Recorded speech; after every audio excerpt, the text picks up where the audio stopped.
ময়মনসিংহের ফুলবাড়িয়ার ভবানীপুর ফাজিল ডিগ্রি মাদ্রাসা মাঠে অনুষ্ঠিত হল ১০ টাকার হাসি মানব কল্যাণ সংঘের বার্ষিক ওয়াজ মাহফিল। হাফেজ মাওলানা শাফিকুল ইসলামের সঞ্চালনায় এবং অধ্যক্ষ মাওলানা তোতামিয়ার সভাপতিত্বে বাদ মাগরিব থেকে গভীর রাত পর্যন্ত চলে হৃদয় ছোঁয়া নসিহত। যেখানে দেশের অনেক যুব সমাজ বিনোদনের দিকে ছুটছে, সেখানে এই সংগঠনের তরুণরা আয়োজন করেছে একটি চমৎকার ধর্মীয় মাহফিল। এতে উপস্থিত ছিলেন প্রখ্যাত ইসলামী চিন্তাবিদ হজরত মাওলানা বিল্লাল হোসেন ভবানীপুরী সহ বেশ কয়েকজন আলেম। মুফতি আবদুল্লার ইসলামী সঙ্গীতে মুগ্ধ হয় পুরো ময়দান। এমন সুন্দর উদ্যোগে এলাকাবাসীর প্রশংসা আর ভালোবাসায় সিক্ত হয়েছে ১০ টাকার হাসি মানব কল্যাণ সংঘ। প্রবাসী সদস্যদের জন্য করা হয় বিশেষ দোয়া। মোহাম্মদ মাহবুবুল আলম, বিভাগীয় ব্যুরো চিফ, ময়মনসিংহ। প্রবাহ নিউজ ২৪। প্রবাহিত হোক তথ্য, উন্মোচিত হোক সত্য। চলে যাবে মা ছেলের জন্য রাতের বেলা আল্লাহর দরবারে হাত বাড়াইছে। রাতের বেলা আল্লাহর দরবারে হাত বাড়িয়ে কাঁদে মা। আল্লাহ রব্বুল আলামিনকে বলে, রব্বুল আলামিন, আমি আমার ছেলের জন্য তোমার কাছে প্রাণ ভিক্ষা চাই। প্রয়োজনে আমার জীবনটা তুমি নিয়ে নাও, আমার ছেলের হায়াত তুমি লম্বা করে দাও। আমার প্রিয় বন্ধুগণ, পিতামাতা দোয়া করলে কখনো ফেরত দেয় না আল্লাহ পাক। ইমামে বুখারী রাহমাতুল্লাহ আলাইহি ছোটবেলায় অন্ধ ছিলেন। গল্প শুনছেন এটা আপনারা?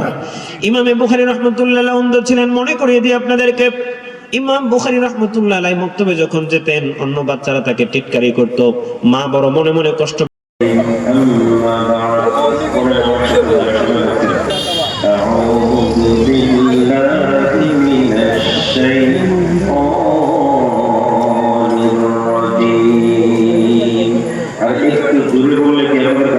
ঐতিহ্যবাহী ভবানীপুর ফুলবাড়িয়া ১০ টাকার হাসি মানব কল্যাণ সংঘের উদ্যোগে আয়োজিত দ্বিতীয় বার্ষিক ইসলামী ওয়াজ।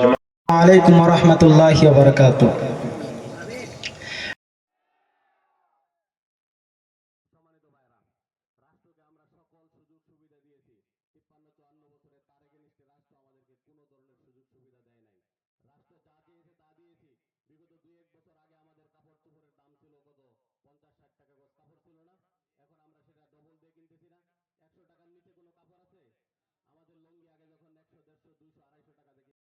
কিন্তু আমার স্বাস্থ্যসেবা, আমাদের এই বাংলাদেশ ৫৩-৫৪ বছরে তারা আমাদের স্বাস্থ্যসেবার নিশ্চয়তা দিতে পারলো না।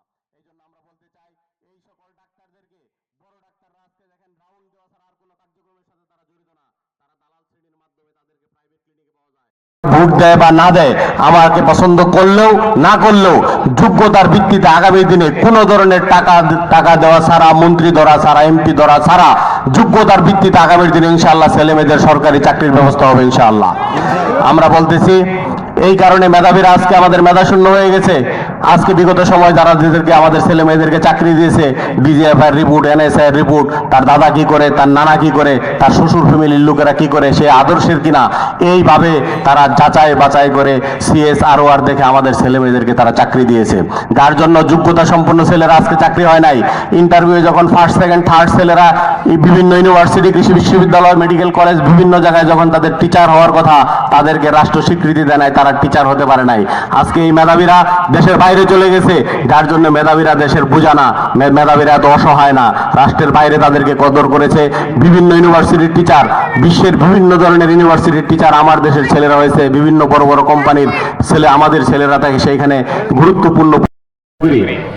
এই কষ্ট আমাদের শুরু হয়েছে, ইসলামের বিজয় না হওয়া পর্যন্ত আমাদের ভাইয়েরা কষ্ট করতে রাজি আছেন তো ইনশাআল্লাহ?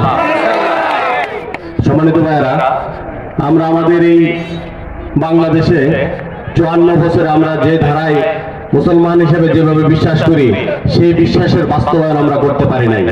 আমরা যদি মোট কথা বলি, যে কালেমা আমরা বিশ্বাস করি, সেই কালেমার বাস্তবায়ন আমার রাষ্ট্র স্বীকৃতি দিয়েছে না।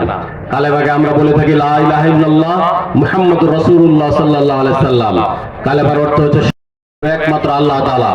অথচ আমাদের রাষ্ট্র বলে সকল কিছুর মালিক হচ্ছে দেশের জনগণ। নাউজুবিল্লাহ।